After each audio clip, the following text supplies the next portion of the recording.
tirando dúvida dos inscritos. O pessoal chegou à seguinte pergunta para mim: qual a época melhor para plantar, para iniciar o manejo agroflorestal em um terreno já explorado? Em primeiro lugar, você vai depender das suas condições. Se você tiver, se o seu sistema agroflorestal for um sistema de irrigação, se você tiver água para irrigar, pode ser em qualquer época do ano, né? Mas se é um sistema de sequeiro, recomenda-se que a sua agrofloresta ela tenha início no início de uma estação chuvosa, para que o máximo de quantidade de água das chuvas aquelas plantas iniciais possam absorver para fazer aquele melhoramento inicial no solo.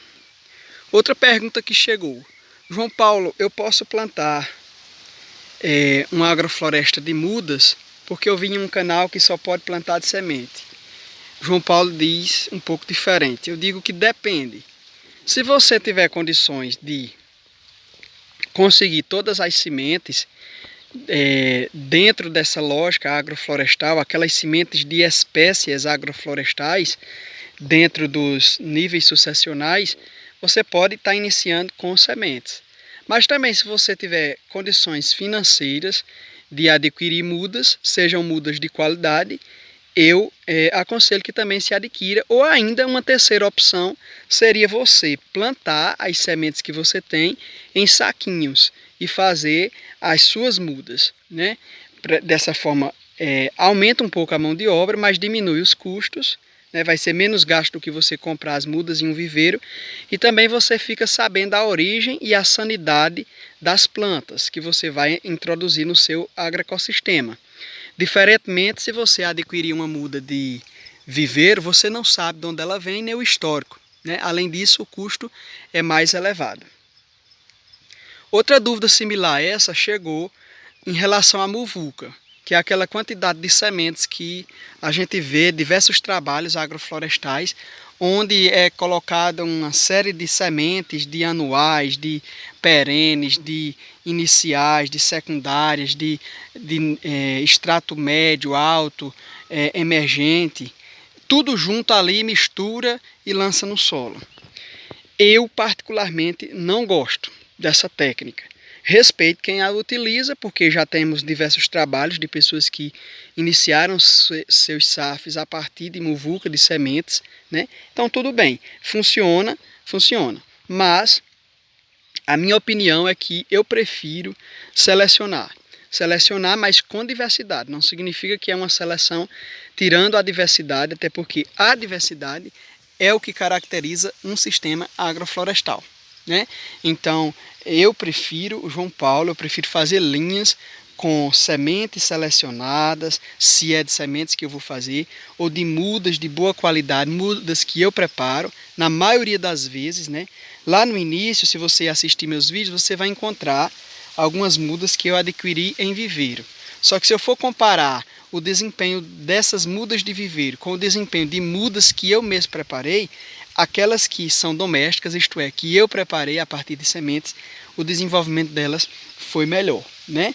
Outra dúvida que chegou aqui é em relação a um vídeo onde eu falo até quando cultivar anuais, feijão e milho dentro da agrofloresta.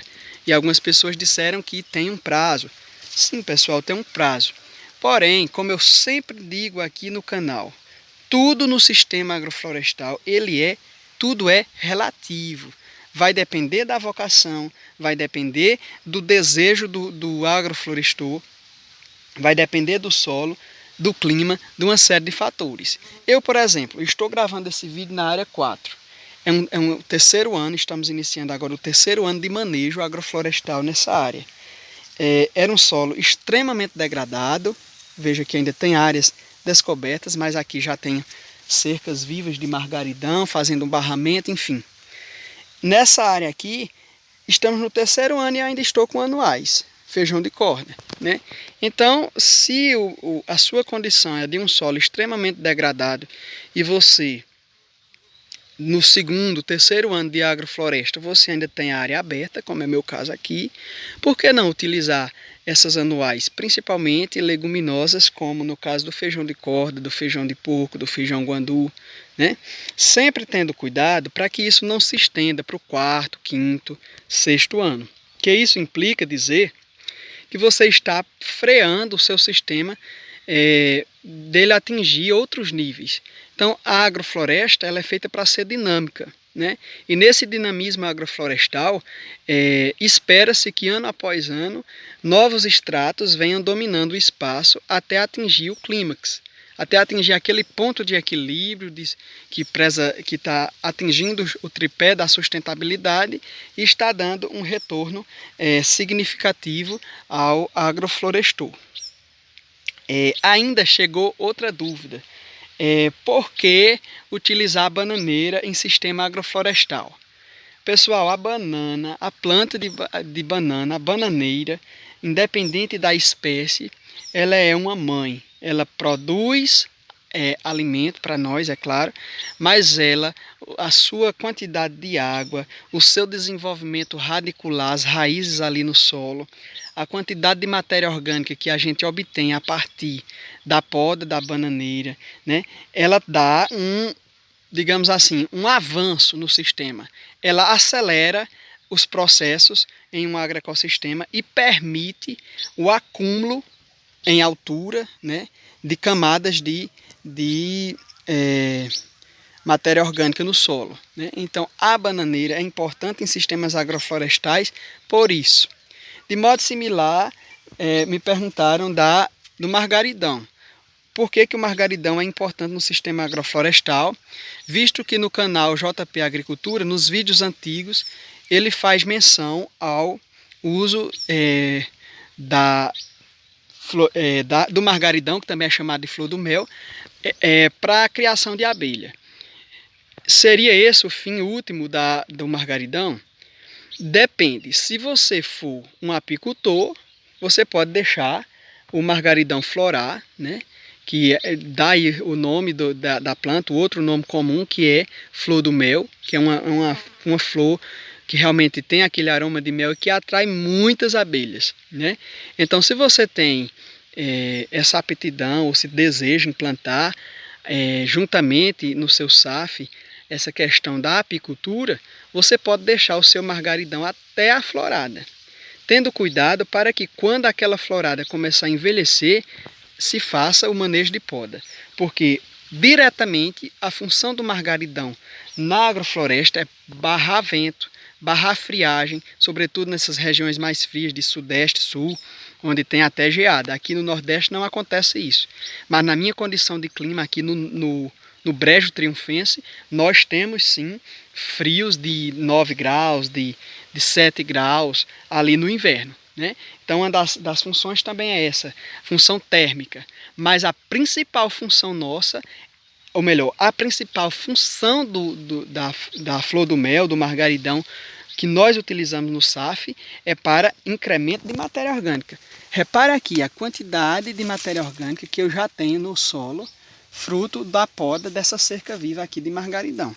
Então, essa matéria orgânica aqui está fazendo uma melhoria no meu solo, e está barrando da erosão, né? Lembrando que o SAF de João Paulo ele é declivoso, né? Então, nesse declive, nós precisamos de alternativas transversais à declividade do solo para protegê-lo da erosão por conta da chuva, tá certo? Outra dúvida é, João Paulo, qual melhor variedade ou espécie de café para o sistema de sequeiro? O melhor é aquele que for mais resistente, né?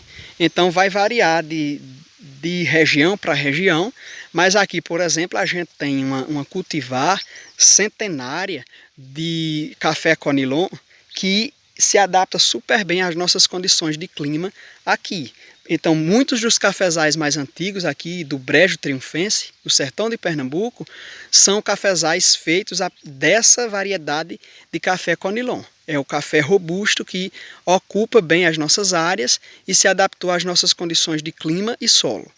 Qualquer dúvida vocês acrescentam aqui nos comentários e João Paulo vai respondendo assim que possível. Um grande abraço, fiquem na proteção de Deus e até nosso próximo encontro.